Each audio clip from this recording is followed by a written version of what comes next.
सावधान 15 फरवरी 2026 की महाशिवरात्रि पर अगर आपने गलती से भी अपने घर में ये 3 चीजें बनाकर खा ली तो समझ लीजिए कि आपने स्वयं अपने हाथों से अपनी बर्बादी लिख दी है। जी हाँ, शिव पुराण के अनुसार ये 3 ऐसी चीजें हैं जो उस रात भूलकर भी रसोई में नहीं होनी चाहिए, वरना महादेव की कृपा नहीं बल्कि उनका क्रोध बरसेगा।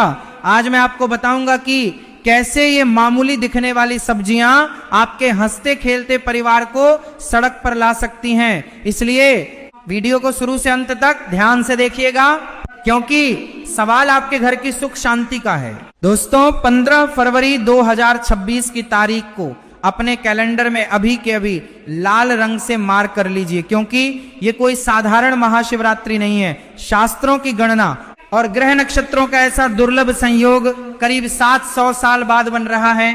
लेकिन ठहरिए, अगर आप सोच रहे हैं कि केवल मंदिर जाकर जल चढ़ा देने से सब कुछ ठीक हो जाएगा, तो आप बहुत बड़ी गलतफहमी में हैं। शिव पुराण के रुद्र संहिता में स्पष्ट लिखा है कि महाशिवरात्रि के दिन अगर आपके घर की रसोई में ये 3 सब्जियां गलती से भी बन गई या काट भी ली गई तो महादेव का तीसरा नेत्र नहीं खुलता, बल्कि आपके घर का विनाश शुरू हो जाता है। जी हाँ, आपने सही सुना, कंगाली ऐसे दरवाजे खटखटाएगी कि आप समझ भी नहीं पाएंगे कि पैसा आ कहां से रहा है और जा कहां रहा है।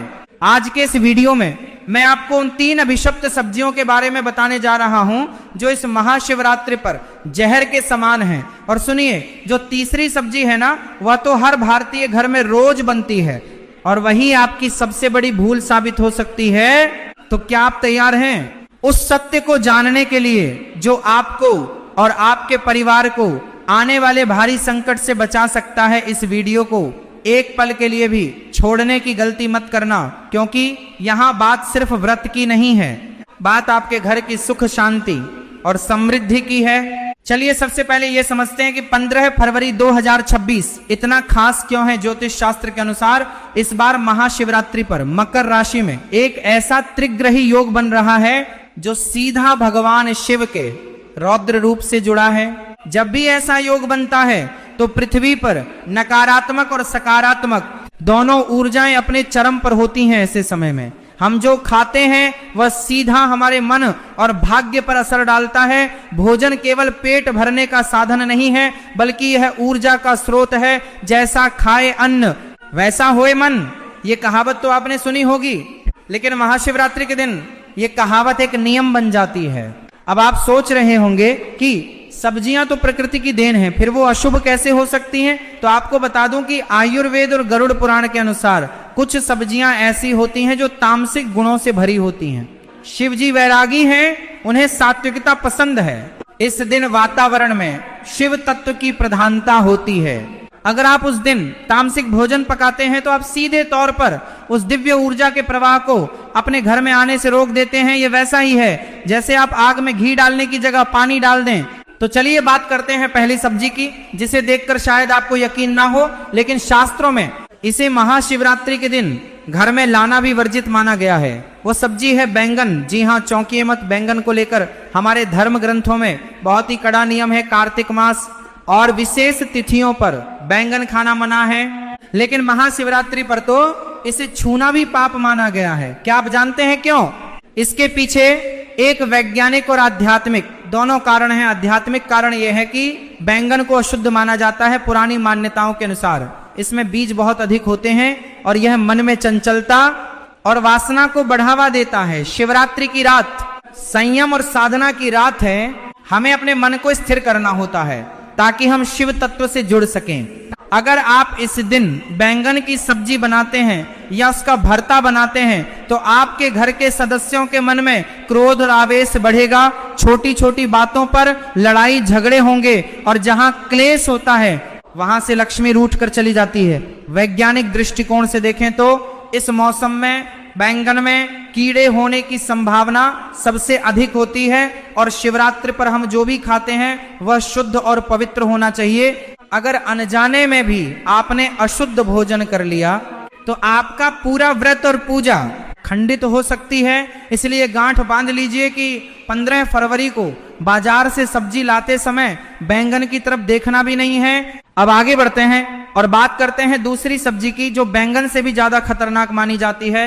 ये सब्जी सीधे तौर पर शनि और राहु से जुड़ी है और शिव जी की पूजा में इनका प्रभाव नकारात्मक हो सकता है। ये सब्जी है मूली। शायद आपको ये जानकर हैरानी हो रही होगी, आप कहेंगे कि मूली तो सलाद है, सेहत के लिए अच्छी है। लेकिन रुकिए, हम यहाँ सेहत की नहीं, हम यहाँ ऊर्जा और तरंगों की बात कर रहे हैं। मूली को एक तीखी गंध वाली सब्जी माना जाता है। शास्त्रों में कहा गया है कि जिस भोजन में तीव्र गंध हो वह राक्षसी भोजन की श्रेणी में आता है।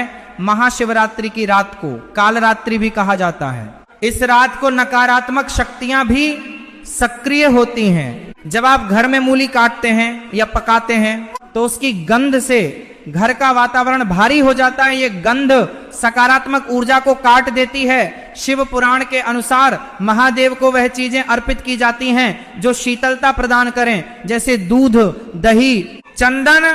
मूली की तासीर और गंध दोनों ही उग्र हैं। अगर आपने इस दिन मूली के पराठे या सब्जी बनाई तो समझ लीजिए कि आप अपने घर में बीमारी को न्योता दे रहे हैं। ऐसा माना जाता है कि इस दिन मूली खाने से व्यक्ति की बुद्धि भ्रष्ट हो सकती है और वह ऐसे गलत निर्णय ले सकता है जिसका पछतावा उसे साल भर करना पड़ेगा।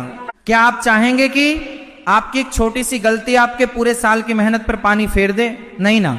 इससे पहले कि मैं आपको तीसरी और सबसे महत्वपूर्ण सब्जी के बारे में बताऊं जो आपके घर में कंगाली ला सकती है, मैं आपको एक बहुत ही जरूरी बात बताना चाहता हूं। बहुत से लोग ये सोचते हैं कि हम तो व्रत नहीं रख रहे हैं, हम तो खा सकते हैं। ये सबसे बड़ी गलतफहमी है। महाशिवरात्रि का प्रभाव पूरी सृष्टि पर होता है, चाहे आप व्रत रखें या ना रखें। अगर आप उस दिन घर में रसोई जला रहे हैं तो नियमों का पालन करना पूरे परिवार के लिए अनिवार्य है। घर का एक सदस्य भी अगर नियम तोड़ता है तो उसका दोष पूरे परिवार को लगता है। अब समय आ गया है उस तीसरी सब्जी के बारे में जानने का जिसके बिना शायद आपका खाना अधूरा लगता है। लेकिन महाशिवरात्रि के दिन ये सब्जी नहीं बल्कि साक्षात दरिद्रता है और वह प्याज और लहसुन। आप कहेंगे कि ये तो हमें पता है, लेकिन रुकिए, इसमें एक गहरा रहस्य है जो आपको नहीं पता। लोग अक्सर सोचते हैं कि सिर्फ व्रत वाले को प्याज लहसुन नहीं खाना चाहिए, लेकिन शास्त्रों में लिखा है कि शिवरात्रि के दिन इन चीजों का घर में होना भी अशुभ है।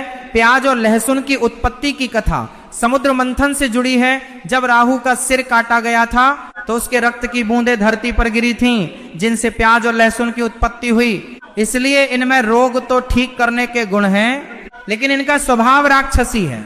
महाशिवरात्रि पर ग्रहों की स्थिति ऐसी होती है कि हमारा शरीर ब्रह्मांडीय ऊर्जा को ग्रहण करने के लिए एक रिसीवर की तरह काम करता है। प्याज और लहसुन तामसिक भोजन है जो हमारे शरीर में आलस्य, अज्ञान और क्रोध पैदा करते हैं। अगर आप इस दिन छोले पनीर या कोई भी ऐसी सब्जी बनाते हैं जिसमें प्याज लहसुन का तड़का लगा हो तो आप शिव की कृपा से वंचित रह जाएंगे। लेकिन खतरा सिर्फ यहीं खत्म नहीं होता। एक और चीज है जिसे अक्सर लोग सब्जी समझकर पका लेते हैं और वो है मसूर की दाल।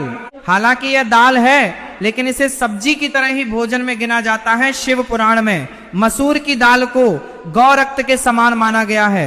इस दिन मसूर की दाल बनाना या खाना महापाप है। तो अब सवाल ये उठता है कि आखिर हम खाएं